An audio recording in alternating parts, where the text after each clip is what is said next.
नमस्कार दोस्तों, मैं विनय सिंह आपका एक बार फिर स्वागत करता हूं अपने YouTube चैनल मनी मैटर्स में। आज के इस वीडियो में हम जानेंगे क्या किसी ऐसी कंपनी के शेयर खरीदने चाहिए जिसमें प्रमोटर की हिस्सेदारी कम हो। वैसे हम लोगों को बताया जाता है कि जिस कंपनी के शेयर में प्रमोटर की हिस्सेदारी कम हो उस कंपनी से बचना चाहिए। अमूमन ऐसा आपको बोलते हुए टीवी मिल जाएगा और आपको अगर आप पढ़ते होंगे कहीं पे तो कई एडवाइजर भी आपको यही एडवाइस देते हुए मिलेंगे। पर ऐसा क्या हर जगह होता है या फिर इस चीज को सिर्फ एक मिथ है या मान्यता है? वैसे तो अमूमन इस चीज को बिल्कुल फॉलो करना चाहिए कि जिसमें प्रमोटर की हिस्सेदारी कम होती है उन कंपनियों से बचना चाहिए, पर ऐसा हर जगह नहीं होता है। तो सबसे पहले हम आज ये जानेंगे कि प्रमोटर कौन होता है और किस तरीके से प्रमोटर और डायरेक्टर, चेयरमैन, ये सब क्या होते हैं। एक्चुअली होता क्या, प्रमोटर उन लोगों को बोला जाता है जो कंपनी को खड़ी करते हैं, कंपनी को बनाते हैं, उन लोगों को प्रमोटर्स बोला जाता है। इसी तरीके से जो कुछ प्रमोटर होते हैं वो भी एक तरीके से डायरेक्टर होता है। हर कंपनी में एक बोर्ड ऑफ डायरेक्टर होता है जिसमें 3 से लेकर 15 तक डायरेक्टर होते हैं, एक बोर्ड मेंबर होता है पूरा। और इसी पूरे 3 से लेकर 15 तक जो डायरेक्टर होते हैं इनको बोर्ड ऑफ मेंबर बोलते हैं, बोर्ड मेंबर बोलते हैं, और इसी को बोर्ड ऑफ डायरेक्टर्स बोला जाता है।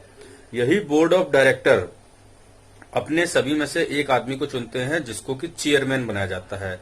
मैक्सिमम ये माना जाता है कि जिसके पास कंपनी के सबसे ज्यादा शेयर होंगे वही चेयरमैन बनेगा। तो इस तरीके से आपको एक बिल्कुल सीधा तरीका समझ में आ गया होगा कि जो प्रमोटर होते हैं उन्हीं में से ही डायरेक्टर होता है और जो डायरेक्टर होता है उन्हीं डायरेक्टरों में से कोई एक चेयरमैन बनता है। तो ये एक प्रोसेस होती है बोर्ड ऑफ डायरेक्टर चुनने की और चेयरमैन को सिलेक्ट करने की। अब यहाँ पे सवाल ये उठता है कि क्या किसी कंपनी के बोर्ड ऑफ डायरेक्टर्स के पास अगर कुछ उनकी कंपनी के खुद के शेयरों की संख्या कम है या परसेंटेज कम है तो क्या ऐसी कंपनी से बचना चाहिए? अमूमन मार्केट में ये भी देखा जाता है कि जब उनके पास शेयर की संख्या कम होती है तो वो दाएं बाएं से शेयरों को, अपने शेयरों के रेट को गिरा के फिर अपने शेयरों को ही दोबारा खरीद के अपना शेयर बढ़ाते हैं कंपनी में। तो इस तरीके से बोर्ड ऑफ डायरेक्टर अपनी होल्डिंग को बढ़ाता जाता है। और या फिर उनके जब शेयर कंपनी के गिरते हैं तब बोर्ड ऑफ डायरेक्टर्स में से अपने खुद उनको परचेज करना शुरू कर देते हैं, जिसमें आपने बायबैक भी देखा होगा। और बाकी बायबैक के अलावा भी कई तरीके हैं जो कि यहाँ पे भी उनके बारे में डिस्कस नहीं करेंगे। हम सिर्फ ये जानेंगे क्या अगर किसी कंपनी के बोर्ड ऑफ डायरेक्टर्स या चेयरमैन या प्रमोटर्स के पास उस कंपनी की हिस्सेदारी नहीं है या कम है तो क्या होगा, उस कंपनी को खरीदना चाहिए कि नहीं? अमूमन किताबों में तो यही लिखा है, नहीं खरीदना चाहिए। अब आपको बता देता हूं कि होता क्या है। मान लीजिए कि 15 बोर्ड ऑफ डायरेक्टर है, किसी के पास 4%, किसी के पास 3%, किसी के पास 6% उसकी हिस्सेदारी कंपनी की है। और कोई एक ऐसा इन्वेस्टर बैठा हुआ है जैसे राकेश झुनझुनवाला या शंकर जी जैसे, तो उन लोगों ने क्या है इस कंपनी में 8 या 10% हिस्सेदारी खरीद ली। तो प्रोबेबिलिटी ये बन जाती है कि जो बाकी बोर्ड ऑफ डायरेक्टर्स होते हैं या बोर्ड होते हैं, डायरेक्टर्स होते हैं, वो उस जो इन्वेस्टर है उसको अपना चेयरमैन चूज कर ले या फिर उसको बोर्ड ऑफ डायरेक्टर में ले, और जो कंपनी के प्रमोटर थे जिन्होंने कंपनी खड़ी की थी वो उनको बाहर निकाल दें। आपने ई वोटिंग्स के, आपने अगर शेयर्स खरीदे होंगे, आपके पास भी ई वोटिंग्स का आता रहता है, तो ये सब उसी का ही एक पार्ट है। तो इस पर ऐसा बिल्कुल नहीं है। हम आपको एक बहुत ही एग्जाम्पल मैं आपको बताता हूँ, एक एप्पल का। एप्पल में जो स्टीव जॉब्स थे उनको उन्हीं के बोर्ड मेंबर्स ने निकाल दिया था। तो ये बहुत ही ऐसा है, क्योंकि अब होता क्या है कि स्टीव जॉब्स के पास कंपनी के शेयर्स बहुत कम थे, इसलिए उनको निकाल दिया गया था।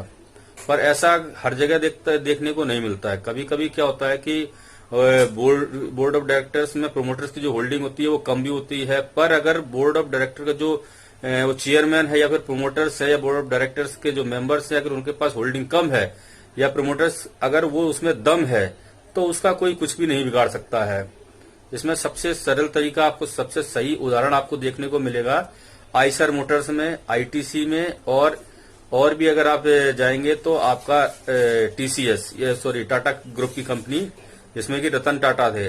आपने पिछला भी देखा होगा, रतन टाटा के अगेंस्ट में भी साजिश रची गई थी। उनको क्या बोलते हैं, प्रमोटर्स से ज्यादा उनके पास, प्रमोटर्स के पास निवेशकों के पास ज्यादा शेयर्स थे, तो रतन टाटा को भी हटाने की कोशिश की गई थी। पर रतन टाटा क्योंकि अपने आप में बहुत ही एक विलफुल, पावरफुल और क्या बोलते हैं, उनका दिमाग बहुत ही तेज है, इसलिए उनका कुछ को नहीं बिगाड़ सका कोई। और इसके साथ साथ ही बोर्ड मेंबर्स और ट्रेड यूनियंस और कर्मचारी वेंडर्स जो भी है टाटा से जुड़े हुए हैं, उनका सबका रतन टाटा के ऊपर बहुत ही ज्यादा विश्वास था, इसलिए उनको वो नहीं हटा सके। यही कुछ उदाहरण आपको मिल जाएगा इन्फोसिस में। इन्फोसिस में भी ये चीज चली थी, परंतु इन्फोसिस के जो प्रोमोटर्स है उनके पास होल्डिंग तो कम थी, पर वो खुद में अपने आप में इतने पावरफुल थे जिसकी वजह से वो नहीं हटा सके। तो ये एक मेरी समझ में मिथ है कि अगर बोर्ड ऑफ डायरेक्टर्स के पास में उनकी कंपनी की होल्डिंग कम है तो आपको ऐसी कंपनियों के शेयर्स नहीं खरीदने चाहिए।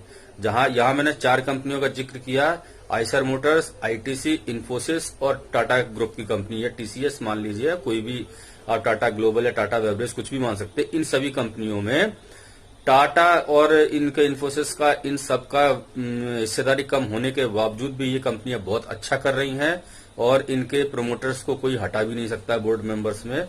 और ये जो कंपनियां हैं अपने आप में भी बहुत मजबूत कंपनियां हैं। विप्रो का भी आप देख लीजिए, अजीत प्रेम जी जो कि अब तो बहुत बड़े डोनेट वो भी करते हैं टाटा की तरह, रतन टाटा की तरह। तो ये कुछ एग्जांपल्स हैं। तो इसलिए ऐसा कहीं कतई नहीं है कि अगर प्रोमोटर्स के पास शेयर्स की हिस्सेदारी कम है तो आप उस कंपनी को ना खरीदें।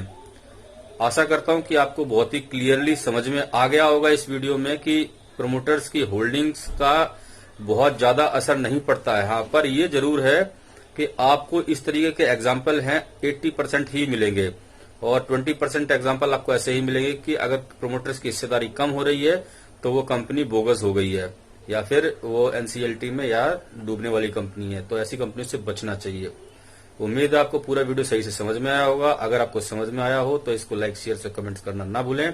अगर आपकी कोई क्वारी है तो वो भी कीजिए, मैं आपको अपने कमेंट्स बॉक्स में सब क्वारीज को आपको दूर करने की कोशिश करूंगा। वीडियो को अंत तक देखने के लिए आप सभी लोगों का धन्यवाद।